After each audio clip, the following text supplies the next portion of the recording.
Hello guys, and welcome to the next episode of the FX Racer Career Mode. And today I'm very excited for this episode because we are going to be in Monaco.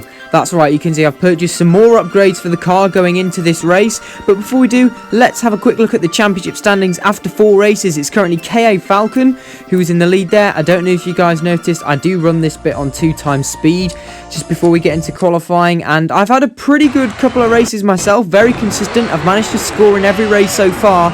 And unfortunately, at the last episode in Monza, I came so close to winning. But unfortunately, of course, just got out-dragged. In fact, it was a drag race to the finish line, so yeah, that was really unfortunate. But nevertheless, this is our first ever lap around Monaco in FX Racer, and I tell you what, it's very nice actually, the level of detail that's gone into this track. This is definitely my favourite track so far, although there's a bit of a wide moment there on my first flyer, despite setting a purple first sector and again. So genuinely, I don't play this game apart from when I do career mode videos about it, so I'm not very well practiced at the Monaco layout in this particular game, and it shows because, you know, my first flying lap we're only in P20, so much improvement needed, and I'm 100% certain much improvement can be found. We improve our time in Sector 1, and we're going to improve it in Sector 2 already by not running wide at both of those corners.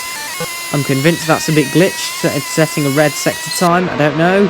As we now come out of the final corner, and where's it going to put us across the line? P5! Oh, very nice there. So that's an excellent lap, and it is indeed the championship leader who's on pole, followed by Gabo, Leo F1, and TB95. So then, Monaco in this game is also a night race. I'm going to be starting on the soft tyres as we are now revving up to 5 red lights here in the Principality, and we're underway, and it's back-to-back races in Monaco on this channel. We were there in the most recent episode of Monoposto Driver Career Mode I uploaded. Straight into turn 1, no heroics into Saint-Devote. It's been a pretty ordinary start, to be honest, not managed to gain any positions, but then again I am starting on a harder compound of tyres. So meanwhile the guys up at the front, you know, they seem to have got some really good pace already, trying to kind of race away as I cut the curb a little bit there. Now moving on towards the end of lap number 1, we've got TB95, the Greeks a little bit slow there. I'm going to send it down the inside at the swimming pool chicane. That's a lovely move, and to get myself up into P4. So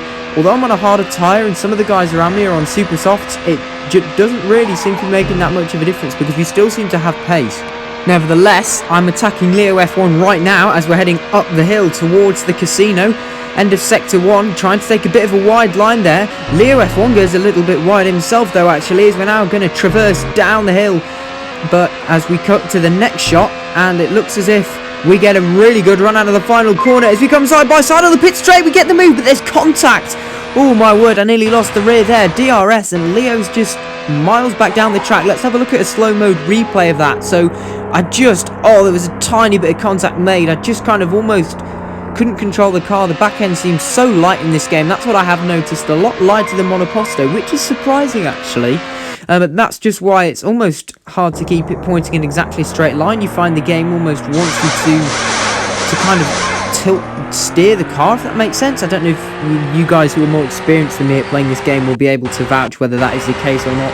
Maybe it's the settings I'm running, I'm not entirely sure. But anyway, I've now made my pit stop and I'm committing to the 2-stop, which in hindsight I realised was probably a bad idea. But then again, the fact that I'm being on a softer compounded tyre means I get to breeze past the championship leader straight out of the pit lane. So KA Falcon has been overtaken by me now, as I'm on the soft tyres once again, and I'm going to be pitting for a set of super softs later on in the race. Meanwhile, at the end of lap 5, we've caught up to Gons, who was the winner from the very first race. What a long time ago that seems now. Again, you know, there's not as many videos as I would like to be published at the moment are being published. That's just the situation of things, as now everyone else is pitted and I'm up to P2. So we are now potentially staring at the back of being in the fight for another race win. Lap 8 now. Not a lot really happened in this race. Again, it's Monaco and we're just kind of out all on our own. Purple sector 3, so the pace is still there. Even though my tyres are starting to drop off, I'm really trying to keep the pressure on Gabo here, but again, that's a bit of a wide moment from me. That's not what I needed. This is the closest I've been to him all race, really, and I just can't seem to find an opportunity, although I might go for it now. Up the inside of Raskas, no, not quite. Manages to hold it around the outside, and to be honest, I think I'm going to have to make my second pit stop now. Unfortunately, I can't go to the end. In hindsight, I would have pitted for a set of hards. Funnily enough, Gabo is also coming into the pit lane, which seems a bit strange. Anyway, on go the super soft tyres, and it's now a race to the finish, especially as KA Falcon is on the brink of winning yet another race in this season. So we're going to have to hope that some of the other guys may be two-stopping. You know, we have seen it before. It has happened as I'm now coming out of the pit lane, and it looks like we're going to be in P14, 15 is that? Oh my word. So we've got a lot of catching up to do in 2 laps especially, so I'm kind of praying now, relying that a lot of the other guys are going to be two-stopping. We're just going to ride for a time-lapse for an entire lap of Monaco and just see that, you know, again, a little bit of a, almost cutting the corner there. And, you know, if you run on the grey stuff in this game like I have done twice now on this outlap, it obviously limits your top speed and acceleration, and the third time again. So it's been a really scruffy outlap for me actually, so hopefully that's not going to cost me in the long run.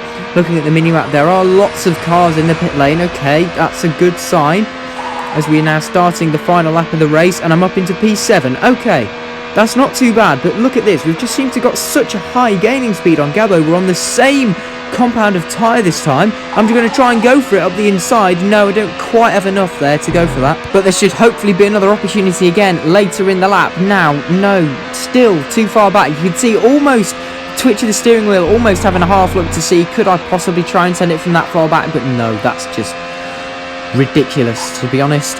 So looking at the left hand side of the screen, it looks like, is that Vida Azante who might be on course to winning the Monaco Grand Prix in FX Racer? And in second place we've got IGG 2002. Third place we've got Phoenix, who, might I add, I don't think has scored any points yet this season.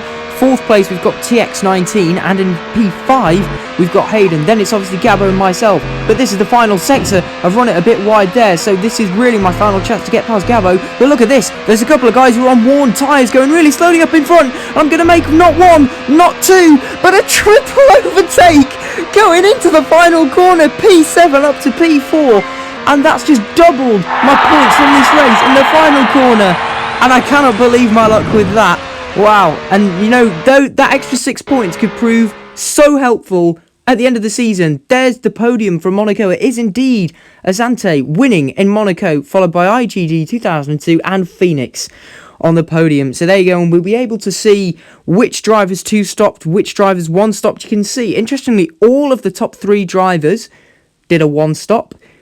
Azante used the same compound of tyre. Okay, I didn't realise people did that in this game, that you could do that in this game. TB95 used 3 super soft stints. So, I don't know. Maybe I'm just sticking by the real rules. But there you go. There's the championship standing. So, KA Falcon still 21 points clear. Only managed P8 today. But again, that's another big points haul from me to get P4. And we're keeping the pressure on. We're definitely in the fight for this. We just need to keep the consistency going for the next few races. But that's it for today's video. Short and sweet, but it's Monaco. And not much happened. So, yeah, please be sure to like, share and subscribe if you're enjoying this series. I'll try and keep the videos coming out when I can. Thanks all for watching, and I'll see you all in the next video.